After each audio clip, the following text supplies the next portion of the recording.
So there's this expectation that because I spent so much time in East Africa studying lions, that my most impactful stories will be about lions. And as it turns out, one of the stories that really was the most moving to me and remains at the top of my mind so much is about a giraffe that I never even saw alive.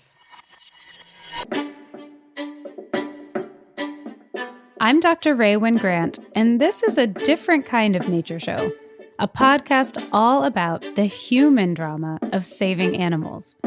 I want to tell you my story and what it's actually like to track bears in the Sierras, chase lemurs in Madagascar, live with lions in Tanzania, and do all of that as a Black female scientist. This is Going Wild.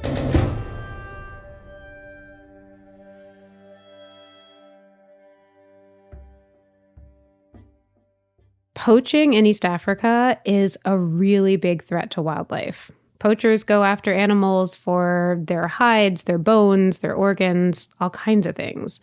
And I was about to experience it firsthand.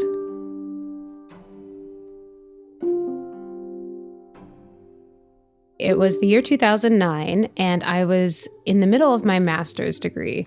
And my research was to go to Tanzania that summer to work with the African Wildlife Foundation in their Tarangire Lion Project. In Swahili, that it was translated to Utafiti wa Simba.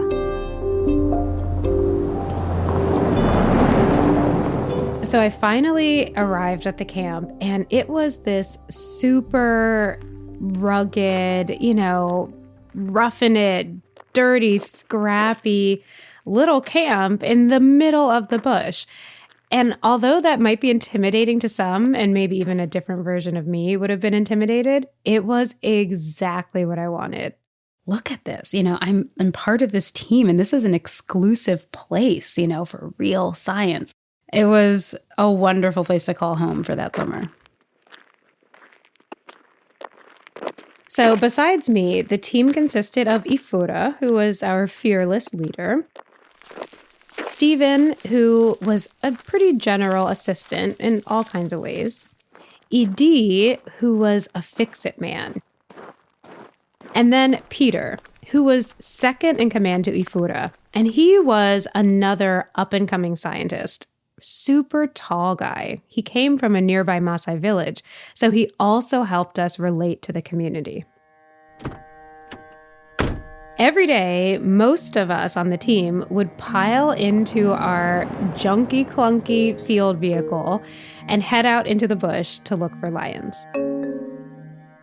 We wanted to know where lions went and where they didn't go in order to figure out what kinds of habitats they need for their conservation, but also in order to communicate with the local Maasai, who are pastoralists, so they could understand where it was safe for them to herd their cattle and where it wasn't.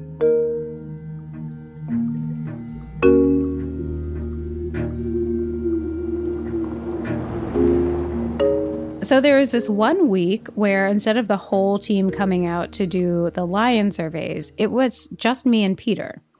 And it was pretty fun when it was just us, because we would hit it early in the morning, and then we would usually have a lot of extra time. And instead of wanting to just head back to the field station, Peter loved taking game drives. Just driving around, seeing what kind of animals were out and about, and really taking note of them. And it wasn't like this leisurely thing for Peter. He actually was studying them all the time. Peter wanted to be a park ranger for Tarangire National Park. That was his big goal. And so I really loved the days that it was just us together, because I wanted to support Peter and his preparation for being a park ranger. And also I loved going on game drives too. So we were kind of the perfect team, and we were just geeking out all the time by driving around and seeing zebras, gazelles, impala, and especially the super tall, majestic giraffes. They were everywhere in this part of the landscape, and they were incredible. I think I loved I love them for a lot of reasons. It was one of the first Swahili words I learned was the word twiga, which means giraffe. And they're really special because there's so many grazers on the savannah. There's so many animals that put their heads down on the ground and graze grass, but giraffes are browsers. And so they browse from trees, and they have this cool tongue that I'm kind of obsessed with. It's this black tongue, and it's long and it's strong. It's like a huge muscle, and it like wraps around the branches of trees and pulls leaves off, and even acacia trees, which are full of thorns. So a lot of animals can't eat them. Giraffes have no problem at all.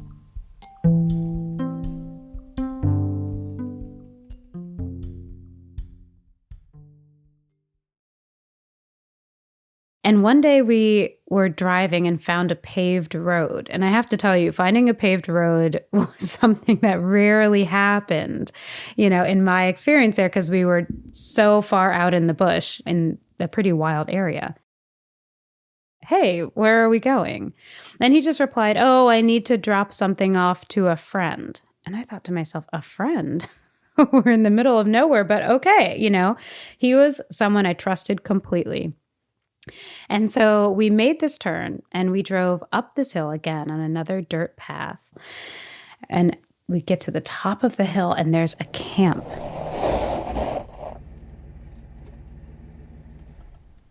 And there were a couple guys at this camp. And they were wearing uniforms. They were these dark green uniforms. And they all smiled really big when they saw Peter.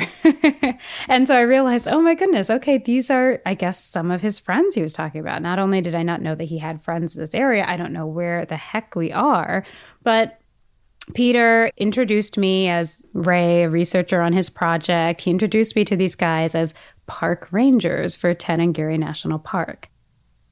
It all clicked for me really, really quickly because I realized, oh, of course he would be friends with park rangers because he aspires to be one. And Peter was just there to, I think, if I were to translate it into my kind of terminology, he was networking. They had all kinds of walkie-talkies and radios going on, like a police station or a fire station, how there's, this area where there's just all kinds of chatter coming over in the walkie-talkies and the radios. And no one seemed to really be listening to it. In fact, sometimes they just turned it down, so they could listen to each other. And we were there for a while, sipping our water and talking about Tarangire and, business stuff. And then one of the rangers who hadn't been sitting with us walked over quickly and said something so fast in Swahili that I wasn't able to catch it. But everyone dropped what they were doing immediately, stood up, and ran to their vehicles. Peter told me in English, okay, get up right now, we have to go. We jump into the car and I, of course, asked, what's going on? And that's when Peter told me they found some poachers. There's poachers in Tarangire in the national park.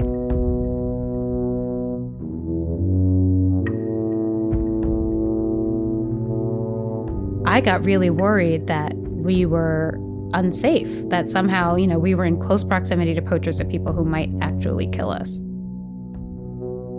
I started kind of panicking. I said, well, where are we going? If there's poachers, like, where are we going? Can't we stay here? Are we going back to camp? What are we doing? It appeared that we were following the park rangers as they were driving super fast, way faster than I thought our little truck could go, down the dirt road, making tons of dust, fly into our windshield so that we could barely see anything. It felt like a high-speed chase almost, almost like cop cars or an ambulance or fire truck, racing to the scene of a crime.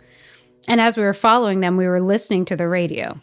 He was listening for a while and he was translating with me. Okay, there were 3 poachers. They've been captured and they had killed a giraffe.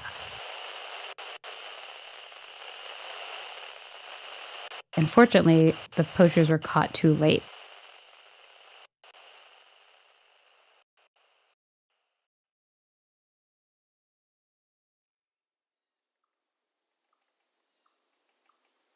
I could see the giraffe in the distance, and it made me realize that I had never seen a giraffe lying down because, of course, kind of who has? That's one of those cool things about giraffes is that they don't lie down. It takes them so long to get up from even a seated position, let alone a laid down position, that they don't. They even do a lot of their resting standing up. So it was this weird, unnatural sight to see a giraffe completely on its side, and its belly was so big. And under normal circumstances, its belly would be, inflating and deflating with deep breaths. But this time it was just very, very still.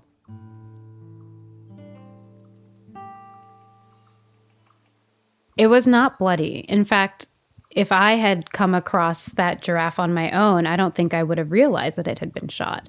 It was beautiful, and peaceful and calm and a beautiful day. And under any other circumstances, it would have been an amazing sight to be so close to an animal like that. And instead, it was dead.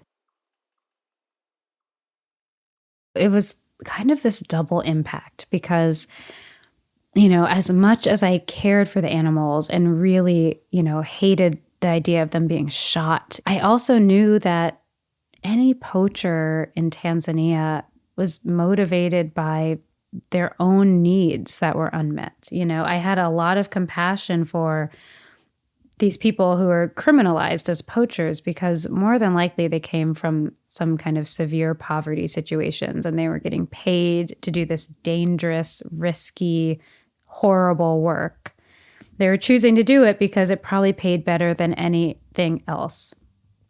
So I had a lot of complex emotions, going through my mind about the fact that we had a dead giraffe and also, a couple of men whose lives were probably ruined in that moment and might not have much of a future themselves.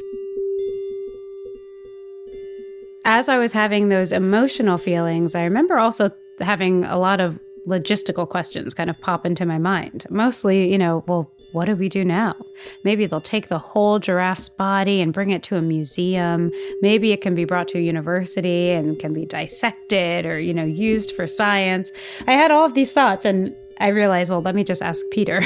He's standing right next to me and he's listening to all of these park rangers speak so rapidly in Swahili about what to do. So I nudged him again and I asked, what happens to the giraffe? And he pulled me away from the circle, and I think he was actually a little bit embarrassed because he thought it was obvious what happened next, and it was silly of me to not realize. But he pulled me away from the circle, and he said, well, now we're all going to take some. And I didn't understand, and I thought, take some of what? And he said, we're all going to take some of the giraffe.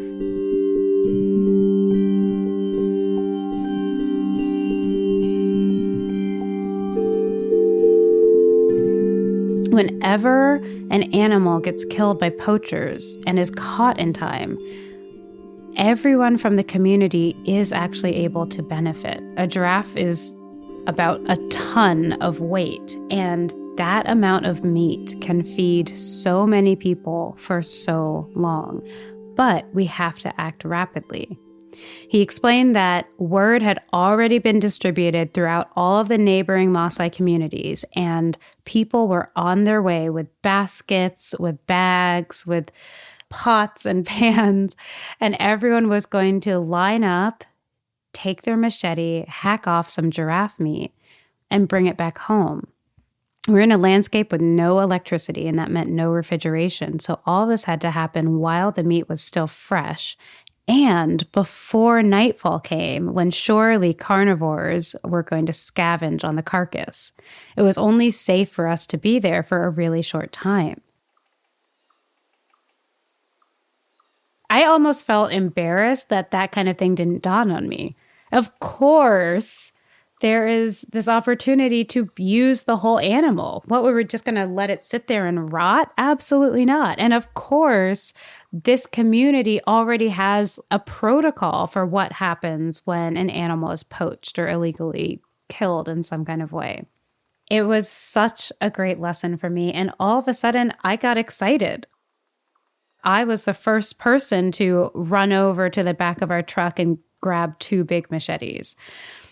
But before I knew it, Peter himself had his arm raised really high, almost like he was holding an axe, and bringing it down really strongly and hacking into the hip area, cutting meat from her body. And it was gross. It was really like a disturbing. So again, part of my body and mind was divided. Part of me was thinking, yes, this is purposeful. This is good. Let's get it done. Another part of me was thinking, oh my goodness, this is really gruesome and brutal. And as if this poor giraffe hasn't been through enough already, now we're hacking her body to pieces. He gave me big pieces of giraffe meat, and some of it even had the skin still on it, with the iconic giraffe pattern. So I threw big, 20-pound hunks of giraffe meat into the back of our trunk over and over and over again. And as I was doing it, at one point I looked up on the horizon, and that's when I saw them.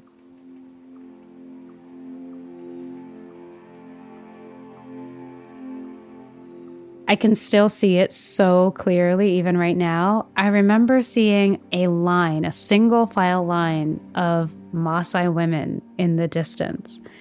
And Maasai women wore these beautiful robes, so these reds and blues and whites against dark, dark brown skin in a single file line. And it looked like there were maybe 50 women, walking over. And many of them had these big baskets on their heads that were empty, but that would be used to carry the meat back.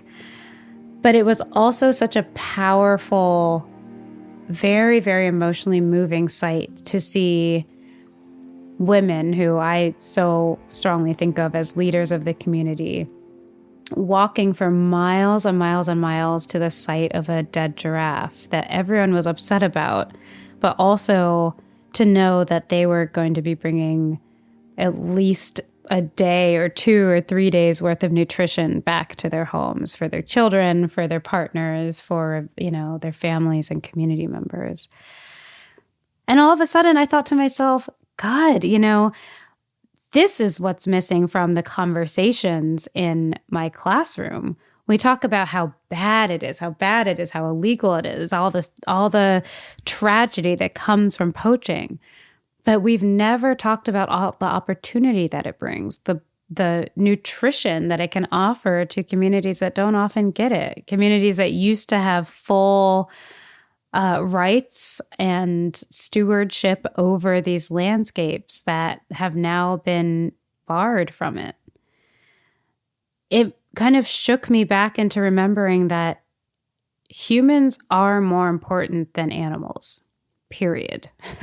Human life, human dignity, human livelihoods are way more important than any animal anywhere.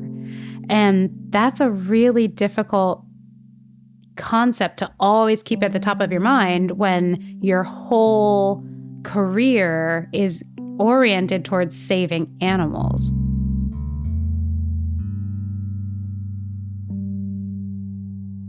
At the same time that I was working so hard to understand lions, to figure out how to best protect them, there's an entire community of people living with lions, living in these ecosystems that don't have everything they need to be healthy, successful, and thriving. And no lion project or no environmental project is complete if the human communities in those places have unmet needs. And that's what I mean by humans are more important than animals. I think that in the conservation community, we need to prepare ourselves for the hopefully infrequent times that we're going to have to prioritize human well-being, potentially over an environmental goal. If there's any compromise that ever needs to be made in the future, it might need to be made to the benefit of human dignity and well-being. And that should be seen as a win, not a loss.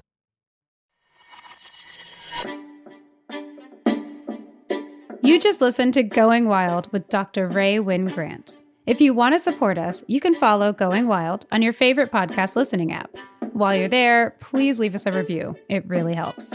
You can also get updates and bonus content by following me, Dr. Ray Wynn Grant, and PBS Nature on Instagram, TikTok, Twitter, and Facebook. You can catch new episodes of Nature Wednesdays at 8/7 Central on PBS, pbs.org/nature, and the PBS Video app. This episode of Going Wild was hosted and written by me, Dr. Ray Wynn Grant. Production by Rachel Aronoff, Danielle Broza, Nathan Toby, and Great Feeling Studios. Editing by Jacob Lewis. Sound design by Rob Heath and Jacob Lewis. Danielle Broza is the digital lead, and Fred Kaufman is the executive producer for Nature. Art for this podcast was created by Ariana Bowlers and Karen Brazel. Special thanks to Amanda Schmidt, Blanche Robertson, Jane Lisi, Chelsea Satkamp, Natasha Padilla, and Karen Ho. Going Wild is a new podcast by PBS Nature.